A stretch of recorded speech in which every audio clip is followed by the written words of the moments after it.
देख रहे हैं न्यूज 18 बिहार झारखंड और मैं आपके साथ लक्ष्मी। मुख्यमंत्री नीतीश कुमार ने पटना के बापू सभागार में नवचयनित 21,391 सिपाहियों को नियुक्ति पत्र दिया।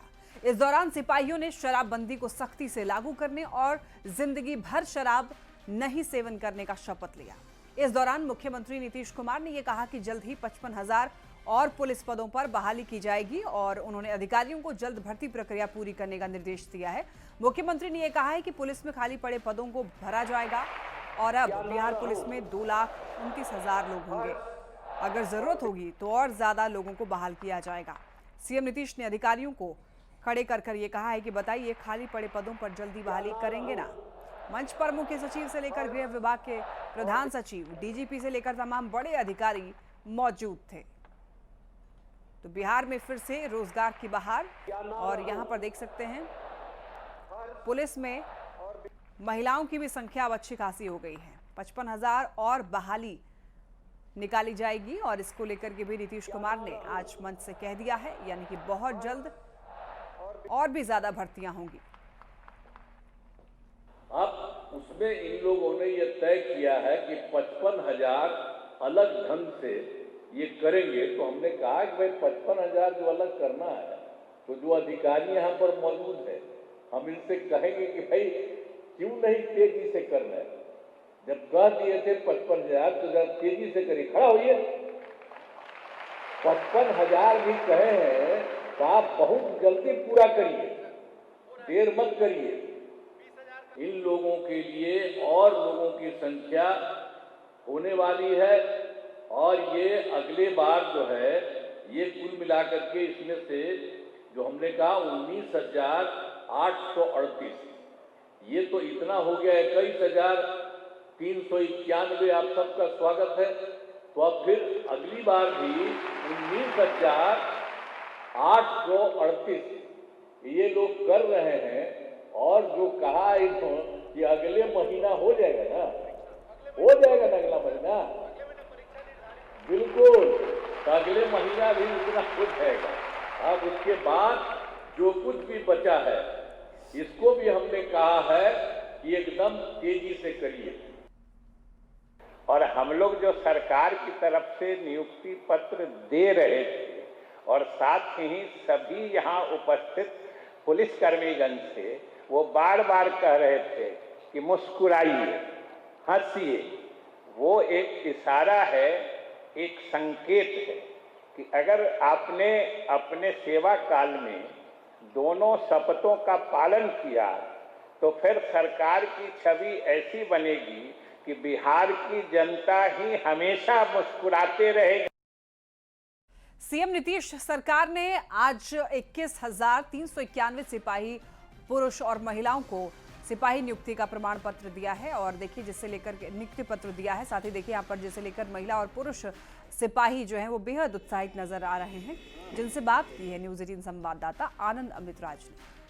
आज मुख्यमंत्री नीतीश कुमार ने 21,391 सिपाहियों को नियुक्ति पत्र दिया। इस वक्त कई सिपाही हमारे साथ नजर है। भैया जरा नियुक्ति पत्र दिखाइए, कैसा दिखाइए। चेहरे पे उल्लास और जबरदस्त खुशी। जाहिर सी बात है सरकारी नौकरी और ऊपर से बिहार पुलिस की नौकरी हर किसी को चाहिए। कैसा लगा जाए बताइए, पहले अपना नाम बताइए। मेरा नाम राकेश कुमार, रोहतास डिस्ट्रिक्ट से। कैसा लगा जब आपको नियुक्ति पत्र मिला? बहुत अच्छा लगा और इस नियुक्ति पत्र देने के लिए माननीय मुख्यमंत्री को तहे दिल से धन्यवाद देते हैं। वो आए और हम लोग के बीच नियुक्ति पत्र दे करके हम लोग का उत्साह और बढ़ाए और आगे की प्रक्रिया जल्द प्रक्रिया पूरा करने के लिए 19,338 के लिए भी अधिकारियों से आग्रह किए हैं कि हाँ जल्द से जल्द हो जाए। मुख्यमंत्री ने क्या कुछ कहा, कैसे काम करना है बिहार में? बहुत जल्दी करना है, बहुत फास्ट करना है। इसी महीने के अंदर बोले हैं कि काम करना है। अच्छा, और क्या बोला कि कैसे बिहार में लॉ एंड ऑर्डर सुधारना है? शराबबंदी को लेकर भी कुछ कहा उन्होंने? हाँ, बोले कि अपने तरीके से अच्छा से काम करना है, माने कि सच्चे दिल से करना है, अच्छा से काम करना है। अपना नाम बताइए। मेरा नाम पर प्रेम शंकर चौधरी। आप बताइए अपना नाम बताइए। रितेश कुमार चौबे। तो मुझे ये बताइए कि आज आपके हाथ में जो नियुक्ति पत्र इसको पाकर कैसा महसूस हो रहा है और जब आपको जिम्मेदारी मिलेगी तो क्या कुछ करेंगे? बहुत खुश हैं नियुक्ति पत्र से और जिम्मेवारी मिलेगा तो सत्य के निष्ठा के साथ करेंगे। उन्होंने कहा कि मतलब अच्छे से सेवा करना है राज्य का और मतलब पोस्ट और भी देंगे, जो लोग रोजगार में नहीं वो रोजगार में आएंगे।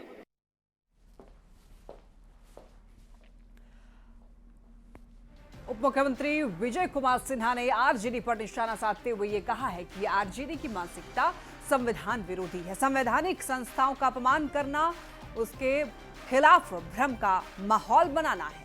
आरजेडी कांग्रेस बंगाल की राह पर चल पड़ी है। ममता बनर्जी की संगत का असर दिख रहा है और ये लोग भारतीय नहीं लगते हैं, बांग्लादेशियों की भाषा बोलने लगे हैं। मानसिकता संविधान विरोधी, संवैधानिक संस्था का अपमान करना, उसके विरुद्ध भ्रम का वातावरण बनाना, ये बंगाल के राह पर चल चुका है राजद कांग्रेस। ममता बनर्जी के संगति का असर दिखाई पड़ रहा है। ये भारत के लोग अब नजर नहीं आते, ये बांग्लादेशियों की भाषा बोलने लगे हैं। जब भारत का चुनाव आयोग पारदर्शिता से, पवित्रता से वोटरों की पहचान करके मतदान 100% सुनिश्चित करना चाहता है, तो ऐसे लोगों को बेचैनी क्यों है? राजगीर में एलजेपी आरवी की ओर से बहुजन भीम संकल्प समागम का आयोजन हो रहा है और केंद्रीय मंत्री चिराग पासवान समागम में लाखों लोगों को संबोधित करने वाले हैं, जिसके मद्देनजर पटना में कई पोस्टर्स लगाए गए हैं और बहुजन के बड़े नेता के रूप में चिराग पासवान की पहचान हो, इसी उद्देश्य से बहुजन भीम संकल्प समागम का आयोजन किया जा रहा है। ज्यादा जानकारी दे रही हैं संवाददाता विनीता मिश्रा। पार्टी रामविलास की तरफ से चुनावी वर्ष में पूरी तैयारी शुरू कर दी गई है। शाहाबाद में चुनावी सभा के बाद अब राजगीर में बहुजन भीम संकल्प समागम होने वाला है। राजधानी पटना में उसके मद्देनजर कई पोस्टर भी लगाए गए हैं। यहाँ देख सकते हैं पटना में जगह जगह कई सारे पोस्टर नजर आ रहे हैं। बहुजन भीम संकल्प समागम में लोगों को आमंत्रित किया जा रहा है। बहुजनों के बड़े नेता के रूप में चिराग पासवान की पहचान हो, इसी उद्देश्य के साथ राजगीर में एक बड़ी सभा होगी। लाखों लोग इस सभा में शामिल होंगे, ऐसा पार्टी की तरफ से कहा जा रहा है। इस पोस्टर में आप देख सकते हैं बाबा साहेब, केंद्रीय मंत्री चिराग पासवान और तमाम उनके पार्टी के वरिष्ठ लोग नजर आ रहे हैं। समानता, स्वाभिमान और संघर्ष का समागम लोक जनशक्ति पार्टी रामविलास की तरफ से आयोजित किया जा रहा है, बहुजन भीम संकल्प समागम। ऐसे में राजगीर में बहुजन भीम संकल्प समागम का आयोजन किया जा रहा है। उद्देश्य यही है कि बहुजनों के बड़े नेता के रूप में चिराग पासवान की पहचान हो और वो एक स्वतंत्र पहचान के साथ और आगे बढ़े। चुनावी वर्ष है और उसमें कई सभा चिराग पासवान और करने वाले हैं। विनीता मिश्रा, न्यूज़ 18 पटना। पटना के ज्ञान भवन में सीएम नीतीश कुमार ने आम महोत्सव का उद्घाटन किया और ये आम महोत्सव 28 से लेकर 29 जून तक चलेगा और इसका मुख्य उद्देश्य बिहार की पारंपरिक आम की किस्मों और बागवानी को बढ़ावा देना है। आम महोत्सव में दुनिया भर में पाए जाने वाले आम की विभिन्न प्रजातियों की प्रदर्शनी लगाई गई। तस्वीरें आप ये देख सकते हैं। बागवानी को बढ़ावा देने का दरअसल उद्देश्य है इस महोत्सव का। आम महोत्सव का उद्घाटन किया गया और तस्वीरें आप ये देख सकते हैं। अलग अलग प्रजातियां आम की यहाँ पर रखी हुई थी और यहाँ से लोग खरीद सकते थे। आम की पारंपरिक वैरायटी को इससे बढ़ावा मिलेगा।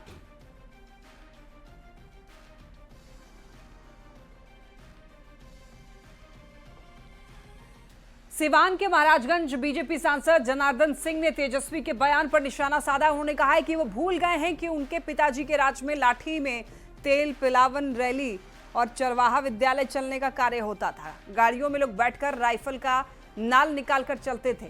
अब सुशासन की सरकार है, किसी को हिम्मत नहीं है कि नाल निकालकर चले। बता दें कि तेजस्वी ने कहा था कि हम कलम बांट रहे हैं और मुख्यमंत्री गांव और पंचायतों में हथियार बांट रहे हैं।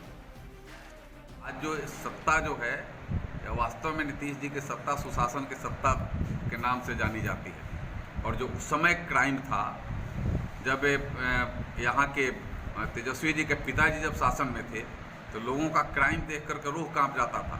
और उसमें एक नहीं, कोई नहीं वंचित था। न हमारे इंजीनियर्स वंचित थे, न डॉक्टर्स वंचित थे, न व्यवसायी वंचित थे, न किसान वंचित थे, कोई वंचित नहीं था।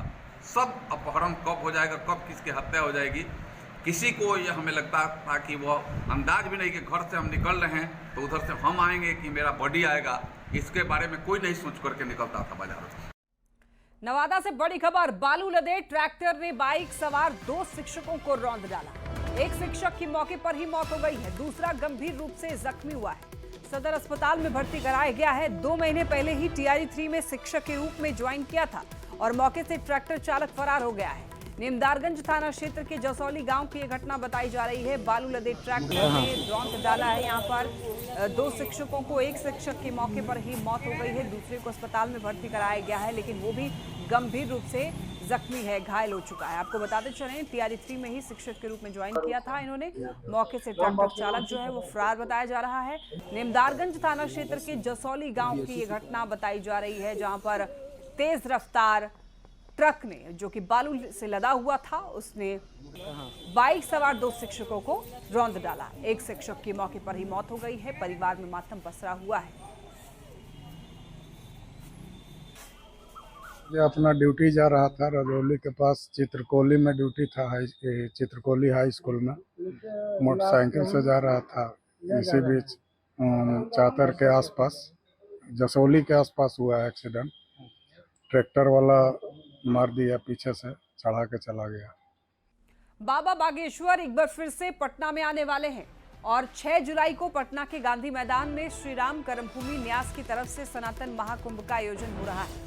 सनातन महाकुंभ में बाबा बागेश्वर भी हनुमत संवाद करेंगे। कार्यक्रम के संरक्षक और पूर्व केंद्रीय राज्य मंत्री अश्विनी कुमार चौबे हैं। सनातन महाकुंभ का प्रचार बिहार के कई हिस्सों में किया जाएगा।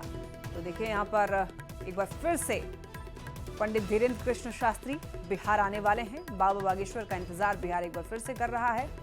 6 जुलाई को पटना के गांधी मैदान में श्री राम कर्मभूमि न्यास की तरफ से सनातन महाकुंभ का आयोजन हो रहा है। सनातन महाकुंभ में बाबा बागेश्वर भी हनुमत संवाद करने वाले हैं। समस्तीपुर के नामपुर गांव के पास में बागमती नदी पर हो रहे पुल निर्माण और नदी में जलस्तर में हो रहे उतार चढ़ाव के कारण तेजी से कटाव हो रहा है। ऐसे में मंत्री महेश्वर हजारी ने अधिकारियों को कटाव कार्य को रोकने के लिए कई आवश्यक निर्देश दिए हैं। उन्होंने न्यूज 18 को फोन के माध्यम से ये बताया कि तेजी से हो रहे नदी के कटाव को रोकने के लिए जल संसाधन विभाग के अधिकारी से बात हुई है और तुरंत ही कटाव स्थल पर आवश्यक कार्य किए जाएंगे। सासाराम में धान की रोपनी के लिए बिचड़ा तैयार करने की प्रक्रिया शुरू हो गई है। जल संसाधन विभाग की तरफ से नहरों में भरपूर पानी छोड़ दिया गया है। ऐसे में किसानों को खेतों में धान की रोपनी के लिए अब मदद मिल पा रही है। जिला को धान का कटोरा कहते हैं और ऐसे में जब नहरों में पानी आ जाए तो किसानों के चेहरे खिल जाते हैं। आप देख सकते हैं कि सोन नदी से जो निकले नहर है, उस नहर में, दोनों नहर में, जो पूर्वी नहर है एवं पश्चिमी नहर है, दोनों संयोजन नहरों में पानी को छोड़ा गया है और इसके बाद जो है किसानों के चेहरे खिले हैं और खेतों में जो है धान के जो बिचड़े तैयार करने की प्रक्रिया है, आप देख सकते हैं, वो शुरू हो गई है। और खेत जो देख रहे हैं आप, हरा भरा, ये धान के बिचड़े को तैयार किया जा रहा है और उसके बाद जब बिचड़े तैयार हो जाएंगे तो धान जो है वो बिचड़े खेत में रोपे जाएंगे। और इसके लिए आप देख सकते हैं कि नहरों में लबालब पानी छोड़ा गया है और पूरा नहर जो है वो पानियों से भरा हुआ है। सोन बराज से ये पानी छोड़ी गई है और पूर्वी और पश्चिमी दोनों संयोजन नहर हैं, उसमें पानी छोड़ा गया है और उसके बाद जो है तो खेती में रफ्तार आ गया है। और किसानों का कहना है, जो नियमित रूप से खेती करते हैं, उन लोगों का कहना है कि नहरों में समय से पानी छोड़ दिए जाने से जो नहरों के अंतिम छोर तक पानी पहुंचेगी और इससे किसानों को अधिक लाभ होगा। अजित कुमार, न्यूज़ 18, सासाराम। खबर बक्सर से, जहां नगर निकाय उपचुनाव में पहली बार ई वोटिंग की गई। बक्सर में लोगों ने मोबाइल एप्लीकेशन का इस्तेमाल करके घर पर ही रहकर वोटिंग की है। ई वोटिंग को एक बड़ा क्रांतिकारी बदलाव बताया जा रहा है। बक्सर डीएम डॉक्टर विद्यानंद सिंह और बक्सर एसपी शुभम आर्य लगातार पूरे चुनाव पर नजर बनाए हुए हैं। ज्यादा जानकारी दे रहे हैं संवाददाता पुष्पराज। जैसे कि मैंने पहले भी कहा कि एक नई प्रोसेस है और पब्लिक की सुविधा के लिए है, पब्लिक उसका इस्तेमाल कर सकते हैं और अच्छे से अच्छे तरीके से हम लोग जो है पब्लिक को सहूलियत के साथ में और सुख सुविधा के साथ में हम लोग चाहते हैं कि पब्लिक वोटिंग का, अपने मतदान का उपयोग करे और पूरे ही प्रोसेस को, क्योंकि नई प्रोसेस है तो कुछ को सीखने में भी समय लगता है, तो उसमें पूरी प्रोसेस को सफल बनाने में जो है मतदाताओं का बहुत बड़ा योगदान रहेगा। हम यही आशा करते हैं कि उसमें ज़्यादा से ज़्यादा लोग उसमें भी भाग लेंगे। बिहार राज्य निर्वाचन आयोग पहली बार ई वोटिंग के माध्यम से लोगों को वोट डालने की अपील कर रहा है। बक्सर जिला प्रशासन ने ई वोटिंग को लेकर के पूरी मुकम्मल तैयारी की है। ई वोटिंग की प्रक्रिया चल रही है, जैसा कि अभी पूरे आपको बक्सर के उपनिर्वाचन के जितने सभी मतदान केंद्रों पर मतदान की प्रक्रिया शांतिपूर्ण तरीके से चल रही है। सभी मतदाता अपनी अपनी वोट को कास्ट कर रहे हैं। अभी तक कहीं से किसी अप्रिय और तकनीकी समस्या की सूचना नहीं प्राप्त हुई है। आधे घंटे पहले तक 13,148 में 211 मतदाताओं ने ई वोटिंग के माध्यम से कर ली है और अभी उनके लिए जो फैसिलिटेटर्स के रूप में हर मतदान केंद्र पर आसपास में उनको हम लोग IT असिस्टेंट और उन लोगों को प्रोवाइड किए हैं।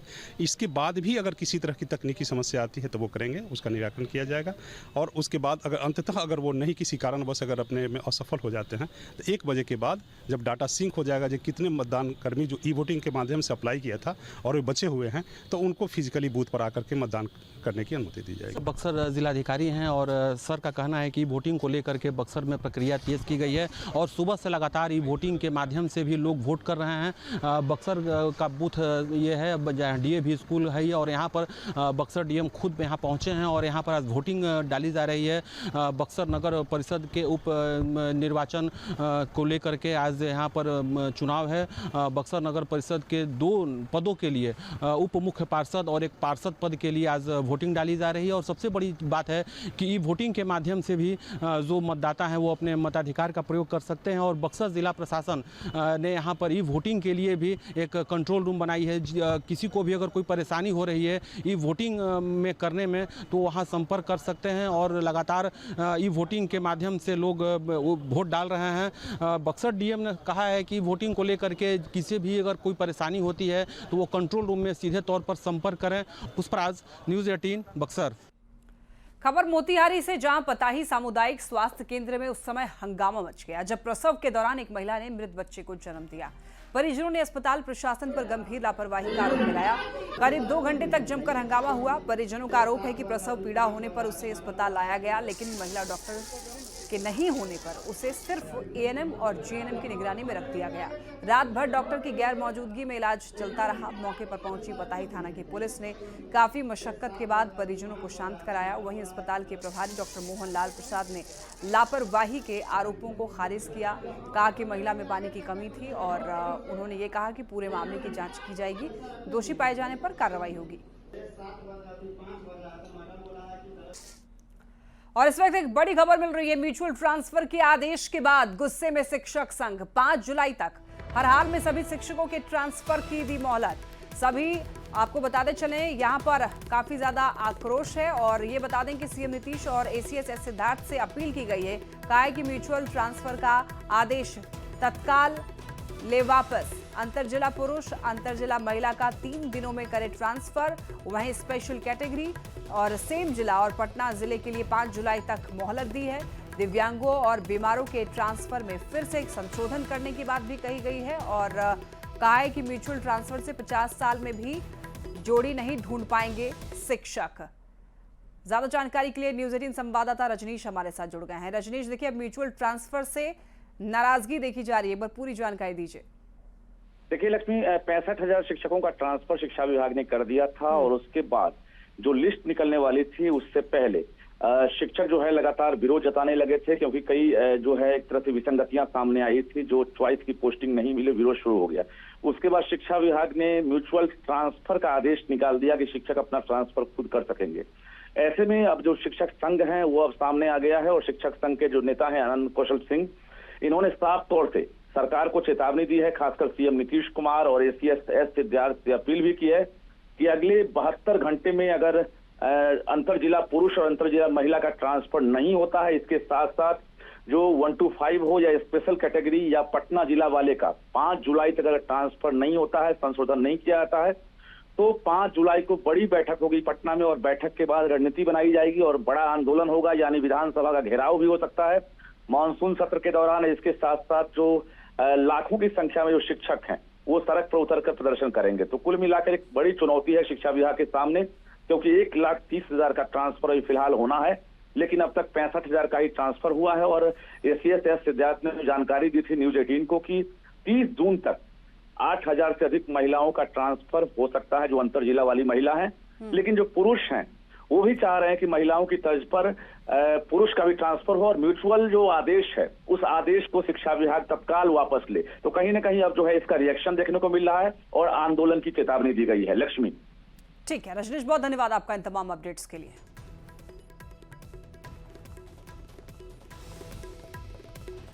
न्यूज़ 18 ऐप अब नए अवतार में। न्यूज़ 18 एप्लीकेशन डाउनलोड करें और खबरों से आप जुड़ें, बदलाव का हिस्सा बने। अपने शहर, देश और दुनिया की खबरें अब सीधे आपके मोबाइल पर।